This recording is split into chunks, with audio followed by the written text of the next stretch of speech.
Azar, about to talk to Steve Azar, coming at you live from the Trustmark studio.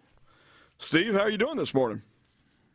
Well, Russ, I talked to Perez about this earlier, and Paul, usually you guys I think you guys want to know what singers sound like this early in the morning, so you get your wish. This is it. Perez was saying he was going to have to rouse you out of bed. He's had to do it a few times. So anyway, but now I'm up and at him a little bit, and I've got 1/3 of my voice, so that's all you're going to get. Well, 1/3 of your voice is better than some other people's voices, so we're going to roll with what we've got. Steve, I've got to tell you, every time I see the Dancing Rabbit commercial, I think, one, it looks like a gorgeous course, and two, you are a confident man because those are some cool pants. Well, first of all, Dancing Rabbit has two gorgeous, courses, the Azaleas and the Oaks. Perfect time right now. I mean, I've been thinking about sneaking out, but my wife had got the flu this week. We were in Nashville shooting a show I was going to be on an episode of a new show on MTV. So we shot that, but she got the flu on the way down. So we were going to plan on going there. But, yeah, it's amazing. It's an amazing place. And those pants, let me tell you, I was one of the original loudmouth guys back in the day before Daly. Daly and I were playing golf back then. And I was a lot better player, so I had a lot more confidence to wear things that looked, like that. The good thing is we were on film, and I said, make sure you get one good swing out of the commercial. So anyway, the first time I ever saw those pants, I told the guy, the owner of the company, I said, there's no way I will ever wear those. And they stayed in my closet for about 4 months, and I kept looking at them. And at some point, I think it just started to look like khakis, and which we know they're not. And then now I've got my closet has probably 100 different pairs of those pants and shorts. So it's not a pretty sight in my closet. No, you got acclimated. That's all it is. And for people who are listening who might not have seen the commercial, is it fair to say bold? Well, not compared to the rest of my closet. I mean, it's really the most. In fact, hey, Russ, I wear those at airports. I'm that comfortable in them.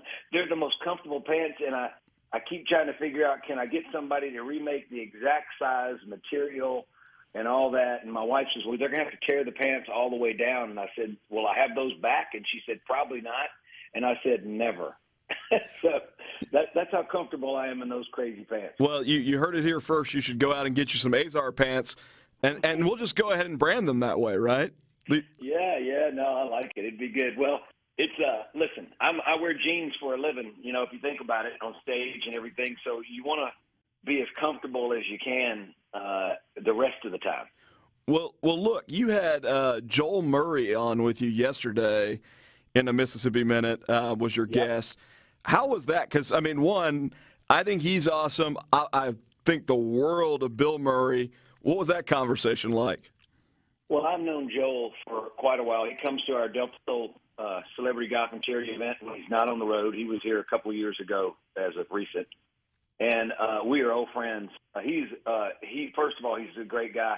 He's one of the most talented Murray brothers. Folks have to realize there's 9 kids. His handle is 9 of 9. And so could you imagine of being at that table? One of his brothers co-wrote Caddyshack. One of his they're all characters, the whole family, right? They've got a nun in the family. It's just an interesting dynamic. And just to catch up with him, if people were listening can tell, we've known each other probably too long. We're very comfortable with each other. And he's, to me, one of the best.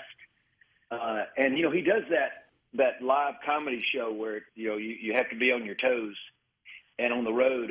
And he's just spectacular. Really great guy. Yeah, no, that would be quite the dynamic. It's almost like you either become a wallflower in that family or you got to find a way to be a ham, because otherwise you're not going to break through with those kinds of personalities and those kinds of talents. That's a cool guest to talk to, though, man. That's just pretty neat. Tell me, Russ, real quick, can you imagine being the nun at the table and you're not the nun yet? I love it. Yeah, no, that's awesome. That's awesome. We actually were talking about your program yesterday. I filled in for Gerard, and we were talking about the story about the Chevy Chase fight. It was Bill and one of his other brothers. I can't remember who it was, the other brother, but but that got into a scrap with Chevy Chase at SNL. And, man, those kind of stories just don't come out the same way anymore. No, they don't. So, yeah, and you never know with the you call it the grapevine. By the time the total truths come out, if it slips through a couple of ears into somebody else's mouth, that grapevine has a way of changing things. Hey, listen. The story of my wife and I meeting have a way of changing things. I don't even think we agree on that anymore. As time, time is vicious. It changes all sorts. It can make you think of whatever I guess you can make whatever decision you want about anything and just change the past when or your memory goes either way. I know my memory's suspect. Well, we talk about the game of telephone, right? The idea that a rumor starts maybe relatively benign, and by the end of it, it becomes an incredible story. I think in Mississippi, it's like Morse code, right? I mean, it's even more disjointed that by the end of the story, because we've got such tremendous storytellers and as part of our sort of heritage and legacy as a state, it's almost unrecognizable. No, it is. It is. And listen, I've learned so much about my show from, we're going in on the end of 5 years. And when talking to Kim and Steve and Will, when all this sort of came about, it's really interesting. It started with big celebrities, and that's where I was heading. First of all, it was great because we never spent the time to talk about the things that we were talking about on that show. We never had that available to us. And in a Mississippi Minute lent me that moment to ask questions for the first time in my life and actually be a caring friend. So with that said, it led to all these characters in our state, people that are people don't see on TV or recognize on a daily basis, or they may be recognizable in their little neck of the woods, but their character and their storytelling is unparalleled, especially in Mississippi. Yeah, no, that's something that we certainly are good at. Tell me what it looks like today on the program. Who you got on tap? Well, it's gonna be reminiscing quite a bit. One of my big mentors, Mark Allen Springer, is from Weiner, Arkansas. He was a very prolific high school basketball player. Actually, in their state tournament in the finals, I guess he was the MVP. He played college basketball, was all everything. Ended up playing at UCA when Pippen was a freshman, and Pippen was the manager basically, or he was on the team, but he hadn't grown yet into the Pippen that we all know. But Mark Allen was an amazing basketball player, but also wrote a lot of number one hit songs. From the farm, small town, made him prove that there was a Weiner, Arkansas. Made him drive me there one time. And but the mind of a farmer's kid. A lot of our friends are farmers' kids who grew up in very small towns with a wild imagination and dreamed up and wrote about big things that connected us all. And Mark Allen and I had a publishing company together. He was a big mentor, and that's when I wrote Waiting on Joe and I Don't Have to Be Me Till Monday. And he was just a great example. And we reminisce, and you can tell we've known each other a very long time. And he still thinks he's my superior, but I told him that I did hit 7 threes on him in one game, and he still doesn't. He still won't remember that. He doesn't remember that game the way you remember that game. No, he's great though. He's a fan. He's going to be, he's a great listen. So I hope people tune in to watch us and see us reminisce on the radio on Super Talk. Yeah, that'll be at 1 o'clock today. You're on every Thursday and Friday between 1 and 2. And then obviously people can stream it live at supertalk.fm. You can listen to it as a podcast. There are all sorts of options. Sounds like a great guest, though. Let me ask you this, and this is just a personal curiosity, so forgive the deviation, if you will. I've always been of the belief that great art, in many cases at least, comes out of pain or challenge. And I'm curious, as you've been in this game for a long time, is there a change in songwriting because, a lot of the great old guys came out of nothing and they wrote about their lives. Do you see the same level of richness in songwriting now? I think that you got to look at the youth, because the youth dictates where radio is at the time. if Elvis Presley comes along and he's depending on the people that have been listening to music, and Jerry Lee Lewis, who just passed, I know, and it's funeral time, and miss Jerry Lee so much. But if you think about what they went through and the people that they appeal to, well, we'd never have new music. So I'm always in favor of what's next, you know. And you got the power of the youth, man. They're open to so many things, and they have time to listen to music in a different way. And so you just can't not validate. Steve, do you have time for another segment? Heck yeah, I'm loving it. All right. Well, my wife just brought me a cup of coffee. Let's go. We'll be back in just a moment. You're listening to the program live from the Trustmark studio. Russ Latino guest hosting today. We're talking with the incomparable Steve Azar from In a Mississippi Minute and all sorts of other fame. Wearer of great pants, Azar pants as we call them. Steve, welcome back, man. Thank you for sticking around for another segment. Russ, did you just say the incompetent Steve Azar? Incomparable is what I said. The difference in just a few letters. Yeah. It's the Mississippi accent that sometimes fails me, Steve. No, you're clearly not incompetent. I asked you a hard question literally as we were going into break, and probably exposed myself in the way that I think about music, which is I kind of like stuff that's a little darker. You know, I think great music often comes out of painful situations, and you were 100% correct. Okay, so I'm jumping in because I know where you were heading, and I apologize to interrupt, but let me tell you, I grew up listening to the great blues legends of our time down here, and I fell in love with the pain that they were writing about. I've never really written any songs in my whole life. They may feel good and seem good, even I don't have to be Mutual Monday, puts people in a great spirit, but it came from a very painful place. The way that I was taught to write, or what I absorbed around me, was making you feel good about the pain, and that's the magic of the blues. It's why blues music has influenced us all, influenced the world, the Beatles, the Stones, everybody, Led Zeppelin, all these big popular acts, the Beatles. If it's not for our music down here, right here where we are, then the rest of the world has no opportunity to know about the rest, the greats like Elvis and everybody, and how Elvis was able to take it. And the Beatles and Paul McCartney and those guys were able to take it, and Mick Jagger. And you think about it, the influence on the world of popular music that has seemingly nothing to do with each other, but the reason it's all connected is because of the music that was born in Mississippi right down here called the blues. Amazing. Yeah, no, 100%. And I mean, it strikes me, even outside the realm of music, if you think about the great Mississippi literary giants, right?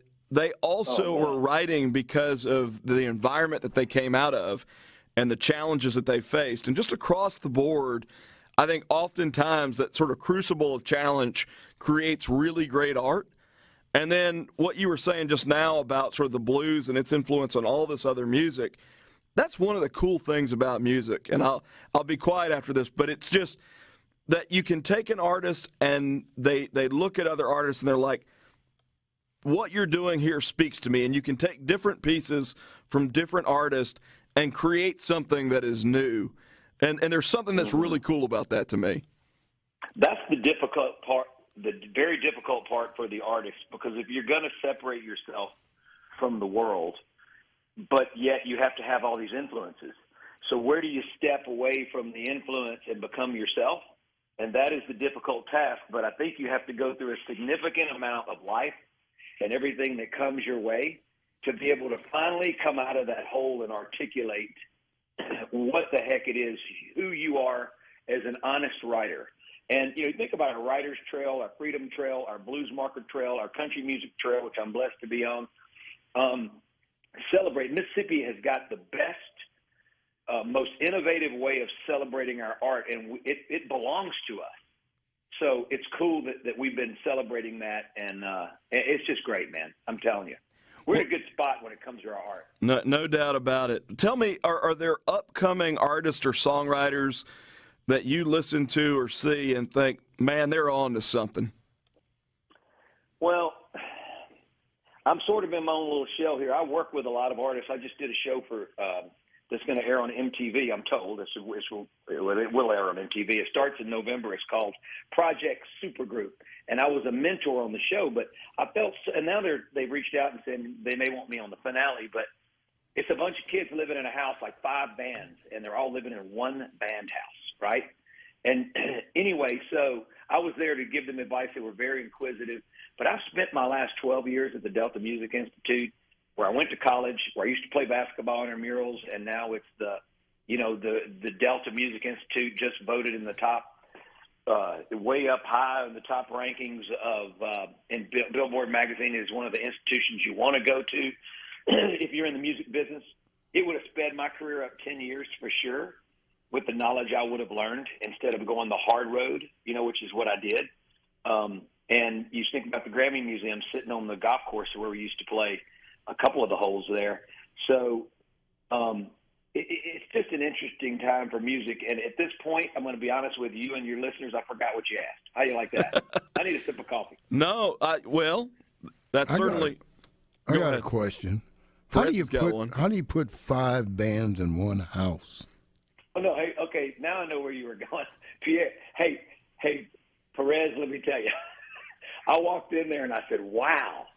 And I made the comment, I don't know how you do that, but I made the comment to them that, there's a lot of love in this room. And I remember writing with my buddies that we were all trying to have hits, and we were looking for one of us to break out. So there was no competitiveness when it came to us pulling for each other.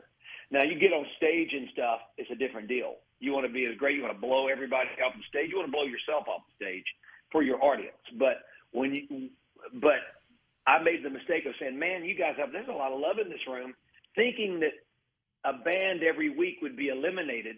And I said, the ones that are going to be hurt are the ones still there. And then the producer said, Steve, nobody gets eliminated.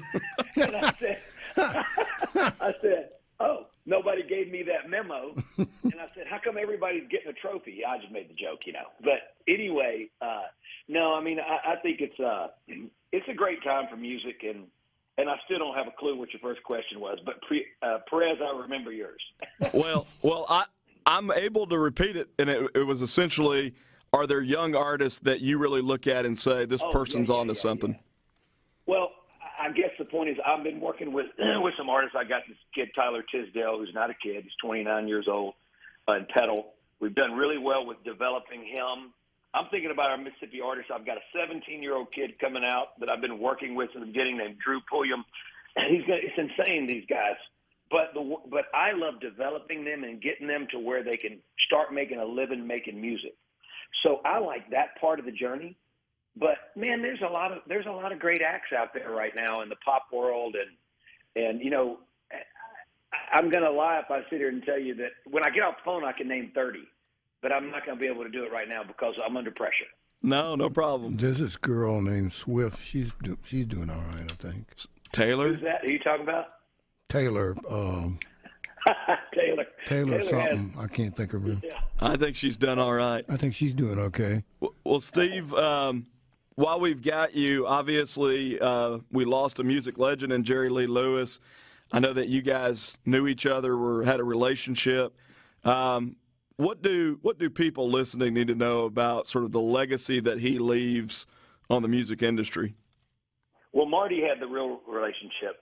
I got to know him extremely late in life. Met him a couple other times, and then was in his house when we were giving him his country trail marker. He was always gracious to me back in the day. Really nice. Knew my song "Waiting on Joe." I mean, he'd talk about it to me. I'll tell you, if you think about, people don't realize he was a country act. So Great Balls of Fire, a whole lot of shaking going on. Those were all number one country hits. But yet the Country Music Hall of Fame just let him in. And these records were, when were they? I mean, you're talking about the 50s and 60s, right? 56, a whole lot of shaking going on and Great Balls of Fire. That's crazy. So somewhere along the line, he became known as a rock and roll star. And I think what happened was country music and rock and roll sort of had this separation of state. And that those lines have become faded over time, but look how long it took. And I think the fact that we were talking about it, Marty Stewart told Craig Ray at Visit Mississippi, our buddy C-Ray, I call him a point guard. C-Ray called me and said, Marty called and said the reason he got in the Country Music Hall of Fame is because we gave him that country trail marker.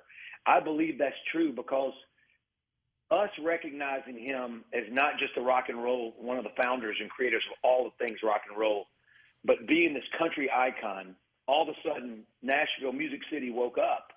And the rest is history. Now you can go to Nesbitt. We were playing in his closet with all his crazy shoes. And I looked at Marty, and I know Marty was thinking museum. I said, Marty, you better not steal those shoes. Anyway, no, it was an awesome thing to be there. Marty starts playing. He had his stroke. He was sick, and all of a sudden he starts singing with Marty. And the room just gets quiet. And it was a wonderful experience for me that late in life to see him. And I'm glad Mississippi lifted him up, which made the rest of the world lift him up. I mean, you're talking about brilliance. Total, unique, incredibly fearless brilliance. We're going to miss Jerry Lee. We've had so much good music come out of Mississippi, plenty more to come. Steve, thanks for joining us this morning. Please listen to Steve's program later today between 1 and 2. Mark Allen Springer will be on. That's going to be a great conversation.